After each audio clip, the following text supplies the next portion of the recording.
आज सीधा सवाल में चर्चा उस बात की जिसे लेकर पूरी दुनिया की निगाहें आज दिन भर भारत पर और खास भारत की राजधानी नई दिल्ली पर टिकी रही। भारत मंडपम में, दिल्ली के भारत मंडपम में आज G20 की शिखर वार्ता हुई। ये शिखर सम्मेलन हुआ। दरअसल अब ये G21 हो चुका है, इसके बारे में जानकारी बाद में दूंगा। लेकिन शाम होते होते भारत ने एक बड़ी कूटनीतिक जीत, एक राजनयिक जीत भी दर्ज कर ली। सबकी निगाहें खास विदेश में इस बात पर टिकी हुई थी कि शिखर सम्मेलन के बाद क्या कोई साझा घोषणा पत्र आएगा, कोई बयान आएगा क्या, कोई डिक्लेरेशन होगी क्या। और तमाम कयासों को सिरे से खारिज करते हुए आज बाकायदा न्यू दिल्ली डिक्लेरेशन भी की गई। और इसमें प्रधानमंत्री मोदी ने, भारत की अगुवाई है इस G20 की, या G21 भी आप कह सकते हैं, आतंकवाद पर कड़े शब्दों से प्रहार किया गया। आतंकवाद की कोई जगह नहीं है अब दुनिया में, और ना ही किसी देश को, आतंकवादियों को, आतंकवादी समर्थकों को कोई पनाह या शरण भी देनी चाहिए। लेकिन निगाहें यूक्रेन पर भी टिकी थी कि क्या यूक्रेन का जिक्र किया जाएगा। रूस के राष्ट्रपति व्लादिमीर पुतिन वो नहीं आए और इसे यूक्रेन से जोड़कर देखा जा रहा है कि अंतर्राष्ट्रीय समुदाय, अंतर्राष्ट्रीय पटल पर कहीं घेराबंदी तो नहीं होगी। चीन के राष्ट्रपति शी जिनपिंग भी नहीं आए, लेकिन इसके बावजूद एक साझा घोषणा पत्र आया और युद्ध पर मोदी के, प्रधानमंत्री मोदी का जो भाषण था संयुक्त राष्ट्र में, उसका कुछ हिस्सा भी शामिल किया गया। प्रधानमंत्री ने दो टूक कहा, यह समय युद्ध का समय नहीं है। अब रूस का नाम तो नहीं लिया गया, लेकिन 9 बार आतंकवाद का जिक्र आया इस 37 पन्ने के घोषणा पत्र में, न्यू दिल्ली डिक्लेरेशन में, और 4 बार यूक्रेन का भी जिक्र किया गया। इससे पहले आज जब यह समिट शुरू हुआ तो प्रधानमंत्री मोदी ने वन अर्थ, पहला सत्र वन अर्थ को लेकर था।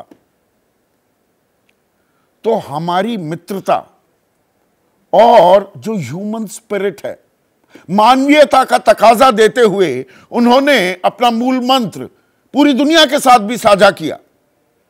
सबका साथ, सबका विकास, सबका विश्वास, सबका प्रयास।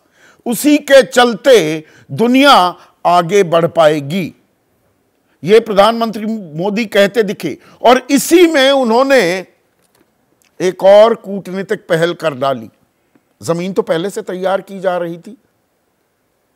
G20 में 19 देश हैं, ये मैंने आपको बताया है, और एक यूरोपियन यूनियन। लेकिन आज ये दरअसल G21 बन गया, क्योंकि अफ्रीकी समूह, अफ्रीकन यूनियन भी बाकायदा शामिल किया गया। और शुरुआती संबोधन में ही प्रधानमंत्री ने इस बाबत बाकी मुल्कों की इजाजत मांगी, दी गई, और अफ्रीकन यूनियन ने अपना पद भी ग्रहण किया। तो अब हासिल क्या है? भारत अपनी मेजबानी में किस तरह से विश्व पटल पर अपनी एक छाप छोड़ता दिखा है, इसकी बानगी हमें शाम होते होते दिखाई दी। एक इकोनॉमिक कॉरिडोर भी स्वीकृत कर लिया गया। वो इकोनॉमिक कॉरिडोर क्या है? भारत से लेकर मिडिल ईस्ट और वहां से यूरोपियन यूनियन, एक रेल कॉरिडोर भी बनाया जाएगा, और साथ ही साथ समुद्री रास्ते से भी रूट तैयार किया जाएगा। इससे कनेक्टिविटी बढ़ने की बात की जा रही है। जो बाइडेन ने तो यहां तक कह दिया कि आने वाली पीढ़ियां इस कदम, इस इनिशिएटिव को याद रखेंगी, और इसके लिए खास मुबारकबाद उन्होंने प्रधानमंत्री मोदी को दी। अब प्रधानमंत्री मोदी ने चुनौतियों का भी जिक्र करना वो नहीं भूले। क्या क्या चुनौतियां हैं हमारे सामने और पूरी दुनिया के सामने। इन चुनौतियों में जो वित्तीय लेन देन है, देखिए G20 को समझिए, ये जो संगठन है ये दरअसल वित्तीय और आर्थिक सहयोग के लिए बना है, और दुनिया भी दो खेमे में बटी हुई है, एक विकसित दुनिया है और एक विकासशील।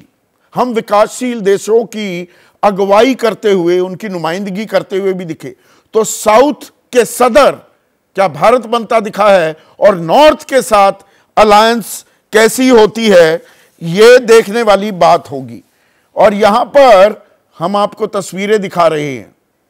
यह राष्ट्रपति ने जो रात्रि भोज का न्योता दिया है, वहां पर मेहमानों के आने का सिलसिला शुरू हो चुका है। अब मैं जो व्यंजन यहां परोसे जाएंगे, जाहिर सी बात है भारत अपनी मेजबानी के लिए, अपनी मेहमान नवाजी के लिए दुनिया भर में जाना जाता है। इतने व्यंजन हैं,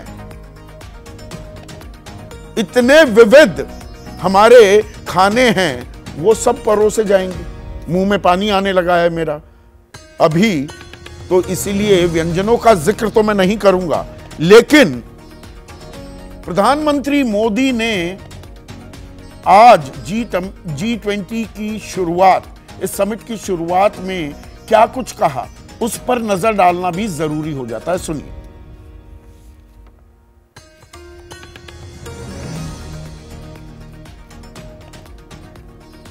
जब हम कोविड को हरा सकते हैं तो हम आपसी विश्वास पर आए इस संकट पर भी विजय प्राप्त कर सकते हैं। यह हम सभी के साथ मिलकर चलने का समय है और इसलिए सबका साथ, सबका विकास, सबका विश्वास, सबका प्रयास का मंत्र हम सभी के लिए एक पथ प्रदर्शक बन सकता है। जैसे ही घड़ी का काटा दोपहर 2:30 पे आए, बबीता जी का दिल साजिश के लिए मचल जाए। और ये है इनकी बहू, पूरे दिन ऑफिस की टेंशन हो जाए गॉन जब ये करें अपना फेवरेट शो फ्री टाइम पे ऑन। इनकी तरह आप भी देखिए अपना फेवरेट शो अपने टाइम पर और डाउनलोड कीजिए एबीपी लाइव ऐप अपने स्मार्ट टीवी पर।